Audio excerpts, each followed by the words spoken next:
Guys, kwento ko sa'yo. Magkukwento ko sa'yo yung kainin ko kanina umaga.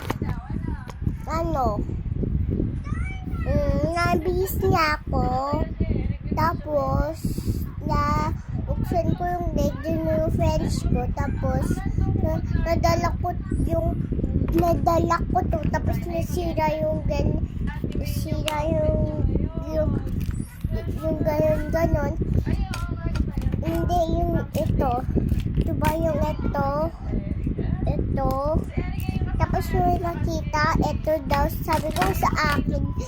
Tapos may natulak sa akin. Tapos nagdasaan ako yung malaki kotse. Oo. Sana yung kainit lang yun. Bisa absent ako guys, kasi masakit ako guys. Absent ako kanina. So, bye!